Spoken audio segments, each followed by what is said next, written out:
Hey y'all, it's Jamie. Welcome back to my channel, Cottage Hodgepodge, where I share with you what I sell on my vintage eBay store. I buy my items at garage sales, estate sales, thrift stores, flea markets, wherever I can find items for reselling on eBay. A lot of times they're vintage, sometimes they're not.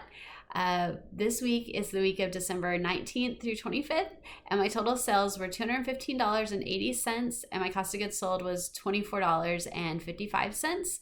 So people are still buying items. This is the week of Christmas, and we got quite a few sales early on in the week, and then even on Christmas Day, I sold one thing. So the first item that sold was this really pretty vase. It's Port Miriam, the Botanic Gardens ceramic vase. Slender Columbine is the flower that's on it. And this is from a botanic center in England. It's, you can see the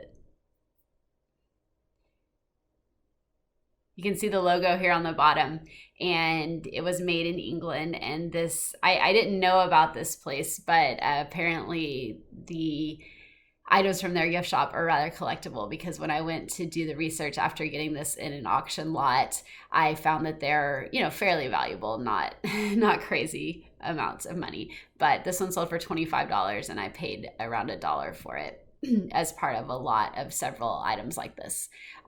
This one was the most valuable. The rest were just kind of generic decorative vases and things.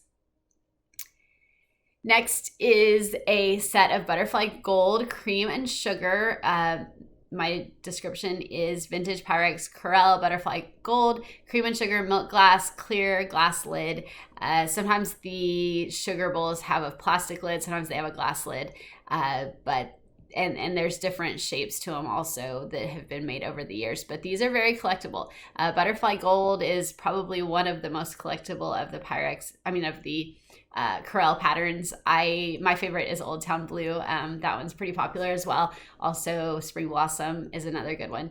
But these are great if you can find them at a good price. There's always people looking for them. This one I paid up for a little bit. I paid $6 for these at a small antique store south of us. And we were on a trip and stopped in there, and I found them.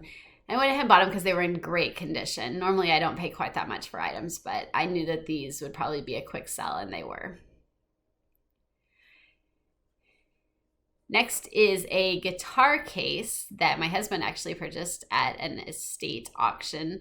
This one was a Taylor guitar, acoustic guitar gig bag, padded soft case, tan with backpack straps. So this one he paid $7 for and sold it for $40. That was on a best offer that he accepted. And it was kind of big, but because it was soft, we were able to fold it when we shipped it, so the shipping wasn't terrible. And he had put that in the description to make sure that whoever got it knew that it would be folded up to be shipped. Next is one of the Corelle ornaments. I bought 4 of these at a antique mall that was going out of business in Oklahoma on a trip, and this one was the third one that sold. They were marked down to $1.75 or $1.25, and so that was my cost of goods, was $1.25, and I sold it for $8.80. And this one was the American Winter Scene Morning. So each of them had a name on the box as to what they were. They're the Courier and Ives collection. I don't think I said that. So the other ones that I've sold, I think, were called a Winter Evening and a Country Winter Morning or something like that. And then the one that I still have is a Central Park, and it's really cool. It's like Victorian era ice skating in Central Park. It's a really neat one. So I'm kind of surprised that one is the one that's left, honestly. Next is another item of my husband's. This is a vintage Budweiser Stein beer mug, Sports Series 1990 football gridiron legacy. This, I'm sure, is something that was purchased for a Christmas gift. I mean, I assume it was, and this was bought on December 20th. So people were still shopping rather late. We sold this one and actually another Stein this week that I think were probably both gift items. Probably most everything that we sold this week was for a gift. But I was a little surprised. I thought maybe we were past that after this past weekend, right before Christmas. So this one, he paid $2 each for several steins in a large estate auction lot. And this one sold for $17. It's kind of an interesting one. It's a little different. It's not the traditional German style or anything. And several of the ones that he got in this lot were like this. There's one that we sold a couple weeks ago that was kind of neat. It had like a fisherman's hook for the handle. So these are very collectible. And we're doing well with collectibles. That seems to be a great niche to be in on eBay. Here's another of the steins, also sold for $17, also cost $2. This is vintage 1988 Seoul Olympics commemorative Anheuser-Busch Budweiser beer stein. So it's pretty neat. It's got different pictures of the Olympic sports on it, and also flags from the different countries. So that's a pretty neat one. Next is one Corel Old Town Blue saucer. This is the pattern that I collect mostly, although I've actually branched out to a mix and match collection that I use every day here in our house. We have Old Town Blue, Spring Blossom, Butterfly Gold, Woodland Brown. Seems like there's one more, but maybe that's it, that we mix and match all the different pieces, and I really love that. And I think that that's kind of common. There's definitely people that collect only one pattern, but I think that people are starting to do more of the mix and match, and I really like that. So I've got various pieces of Corel listed at all times. I talked about this in another video. If you list multiple quantities in your listings, but then people can choose the quantity that they want to purchase, then your eBay fees are less. So rather than doing 10 listings for one saucer each, if I list 10 of them available, then my fees are less for each one that sells. And this one sold for $4, and I usually pay around 50 cents for Corel pieces. This is a hockey helmet, a youth-sized hockey helmet for the Allen Americans hockey team. It's a minor league team here in the Dallas area. And this was autographed, but we don't know by who. We couldn't read any of the signatures. And so my husband made sure to disclose that in the description.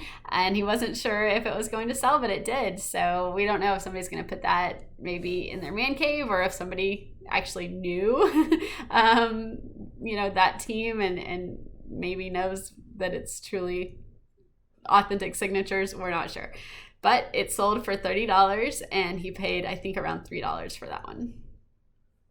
Last for this week is a Corel pattern that I had never seen before I found these. I found a stack of these at Main to Main, which is a 50 or 60 mile long yard sale event in the first weekend of November in North Louisiana, and I found quite a bit of Corel actually at that. That was just a few weeks ago, and listed these for $9.80 each for the dinner plates, and somebody bought all 5 of them that I had, so that was $49 total, and my cost was under $2 for all 5 of them.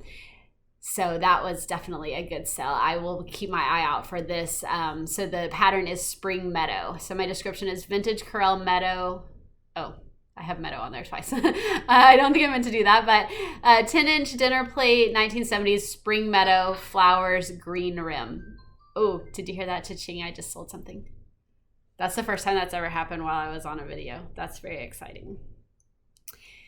I sold a frame. So anyway, that is my sales for this week. My total sales for the week of December 19th through 25th was $215.80, and my cost of goods sold was $24.55. And this I forgot to say, this item was the one that sold on Christmas Day. So somebody bought these 5 plates on Christmas Day. So people are always shopping apparently. So thanks for watching, and if you like this kind of content, I would love it if you liked this video and subscribe to my channel, and I will keep bringing you videos each week of what I sell. Thanks so much.